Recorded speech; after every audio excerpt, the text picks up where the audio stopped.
The Witch Must Burn, Chapter 3. Packing for the journey to Glinda's was simple. I told myself that Glinda was telling the truth. No matter how much she scared me the night before, this would just be for the summer. There was no need to clean out my room in the Emerald Palace, just a few dresses and a pair of shoes. Glinda would probably have her own servants' uniforms, but I added my work dress just in case. I looked over my tidy little room and arranged possessions, wondering if I'd ever see them again, and quickly squashed that thought. Of course I'd be back. Dorothy would insist on it, and Dorothy was in charge now. I had made myself indisposable to her. I tried to think about how easily Glinda had overruled Dorothy the night before, just how powerless Dorothy had been when confronted with Glinda's magic, or to wonder what Glinda wanted me for. I snapped my fingers, and an image of all the other servants wavered into life before me, transparent and iridescent as a soap bubble. I could summon up their images whenever I wanted, I told myself. I could probably even send the messages through, though I've never tried to use my magic over long distances before. This summer, I would learn how much I was capable of doing. The hardest part was saying goodbye. Astrid had already burst into my room first thing that morning, her face wet with tears.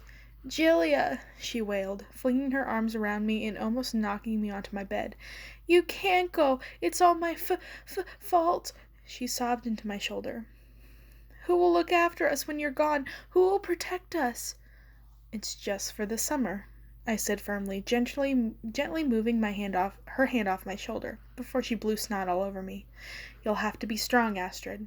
You can't always rely on other people to fight your battles for you. This summer, this will be your chance to grow up." She's just a kid, I thought, patting her back awkwardly. How can she stand up to Dorothy? What will they do without me? Technically, I was just a kid, but I'd always had a good head on my shoulders and a lot of responsibility. I felt about a million years older than Astrid, even though we were nearly the same age. And though I tried not to let her see it, inside I was almost as upset as she was. Glinda was very scary, and I had no idea what lay before me.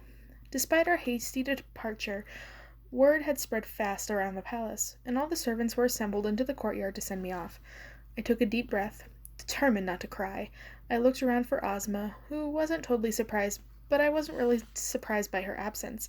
I can't remember the last time I'd seen her walking around the palace. It made me worry even more about Dorothy's plans. Glinda hovered a few feet away, literally, her glittery heels floating a few inches off the cobblestones. She had dressed for the journey as if she were headed to a ball. Her pale pink dress was embroidered with glittering gold thread, and the bodice was studded with clear gemstones that caught the sunlight and refracted it into a binding dazzle. Her hair was pulled on the top of her head and secured with more gems. A small squad of the Tin Woodman soldiers stood at attention behind her mechanical carriage, their metallic bodies gleaming in the bright courtyard as the Ottoman horses, wired together out of tin and wooden gems, stamped their feet mechanically, their tinny neighing breaking the still air. Glinda beamed benevolently, while the other servants came forward one by one to say goodbye. It wasn't like Dorothy to allow the servants a moment's respite, but Glinda's departure seemed to have put her in a good mood. She stood a few feet away from the witch, decked out in a tiny-waisted leather dress, pieced together out of blue and white squares. As always, her red shoes emitted a rosy halo of light. Astrid was still sobbing like the sweet little idiot she was. I had to resist the urge to pat her on the head like a dog. Hannah, the maid who was closest to me in age, and the closest thing I had to a friend, came up to hug me. The Munchkin cooks surrounded me, flinging their arms around my knees and crying, "Jillia, Jillia, don't go!" in unison. I was touched, even if they made walking a little awkward. "It's just for a few months," I reassured them, hugging them one by one. "I promise you'll barely notice I was gone. Take good care of Dorothy. Don't forget about the bacon. And the color code her dresses," Hannah finished. "We know, Jay. It'll be okay." Astrid wailed aloud, and Hannah rolled her eyes. I laughed. She always knew how to cheer me up. "Jellia," Glinda cooed, we really must be going. You'll see your little friends again before you even know it. I need your help at my palace now." I gave her one last wave before I climbed reluctantly into Glinda's carriage. To my surprise, I saw the Scarecrow stumble out of the palace, carrying an enormous satchel. Behind him stretched a long line of the Tin Woodman soldiers, carrying various pieces of mechanical equipment and machine parts. Another carriage drew up behind Glinda's, and the soldiers busied themselves with their burdens, while the Scarecrow supervised. "He's always late," Glinda said inside. Gone was the terrifying witch of the night before. In the afternoon sunlight she looked radiant and gentle, although her voice had a peevish tone that belied her sweet expression. Finally, the second carriage was loaded to the Scarecrow's satisfaction, and he gave Glinda a jaunty wave. "Everything will work as we discussed?" she called in a honeyed voice. He nodded jerkily, his black button eyes flashing in the sun.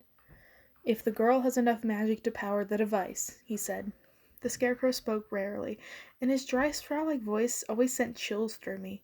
What girl was he talking about? Did he mean me? What magic could I possibly have? "Oh, I'm confident of that," Glinda said gaily. "I believe in the power of positive thinking, don't you? If everything's ready, I think it's time we be going." She rapped sharply on the roof of the carriage, and the driver snapped to life with a whir of clockwork. "Goodbye, Dorothy," Glinda sang merrily. "Goodbye, Emerald City. Say goodbye, Jellia. You've got such adventures ahead of us." I did not like the sound of all that.